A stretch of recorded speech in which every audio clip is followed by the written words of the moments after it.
Halo adik-adik, berjumpa lagi. Kali ini kita akan membahas latihan ulangan bab 3 dari halaman 130 dari buku Erlangga ESPS Matematika kelas 5 Kurikulum Merdeka. Oke, langsung saja. A. Pilihlah satu jawaban yang paling tepat. Perhatikan gambar berikut untuk menjawab soal nomor 1 sampai 3. Nah, di sini ada gambar sudut ya adik-adik ya. Nah, nomor 1, garis BC dinamakan. Oke, BC itu yang ini ya adik-adik. Nah, BC itu adalah kaki sudut. Jadi jawabannya adalah yang C gitu ya. Kaki sudut itu ada dua, ada BC dan BA gitu ya. Berikutnya nomor 2, titik B dinamakan B titik sudut. Nah, ini adalah titik sudut karena dia adalah bagian sudutnya ya. Jadi dia disebutnya titik sudut. Kemudian nomor 3, bagian yang diarsir dinamakan. Nah, yang diarsir itu berarti yang ini ya. Nah, itu dinamakan sudut ya. Sudut ABC. Ya, karena titik B-nya ada di tengah, titik sudutnya, maka dia harus di tengah ya adik-adik ya. Nah, berarti jawabannya adalah yang A. Nah, kita bisa lihat juga di tengahnya dia harus B. Selain B, dia itu salah ya adik-adik ya. Karena titik sudut itu harus di tengah untuk penamaan yang 3 huruf ya, penamaan sudut yang 3 huruf.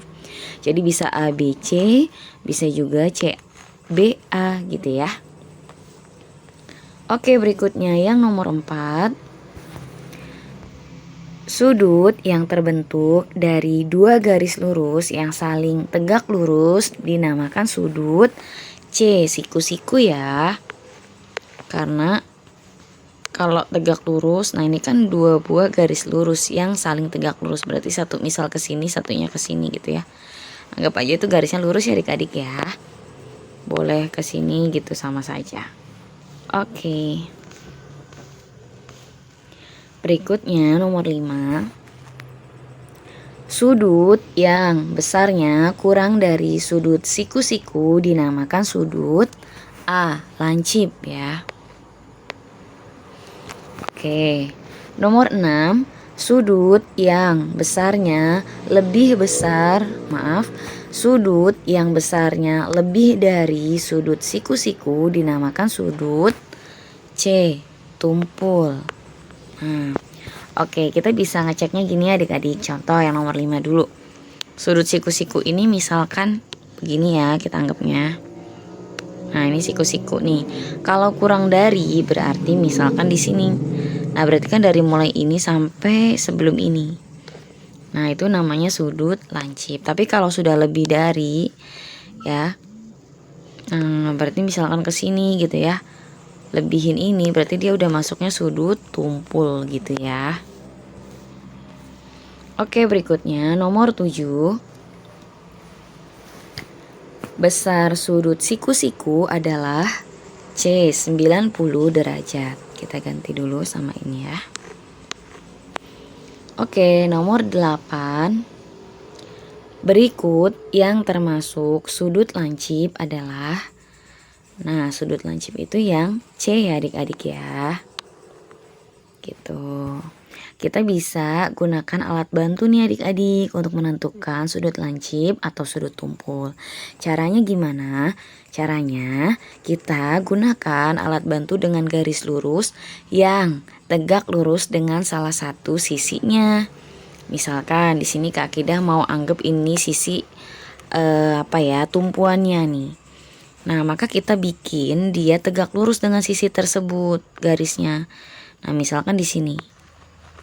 Nah, ternyata garis ini itu dia lebih kecil ya, atau kurang dari sudut siku-siku ini, maka dia termasuknya sudut lancip.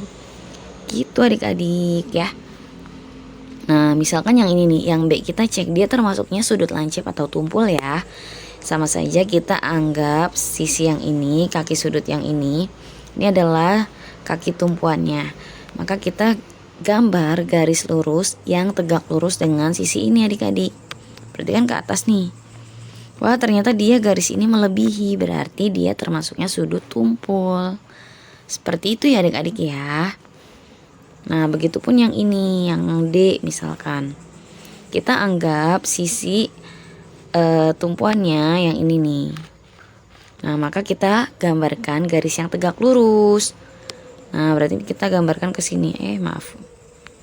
Miring-miring. Nah, berarti ini ke sini gitu ya. Nah, dia tegak lurus kan gitu. Ternyata garis ini melebihi daripada garis yang lurus ini. Maaf, ini tegak lurus harusnya ya. Nah, gitu. Ternyata ini melebihi, berarti dia termasuknya sudut tumpul. Seperti itu adik-adik. Oke, mungkin untuk pembahasan kali ini cukup sekian dulu. Untuk pembahasan berikutnya nanti akan ada di video berikutnya ya. Jadi tetap stay tune di channel Kak Akidah. Semoga bermanfaat. Terima kasih.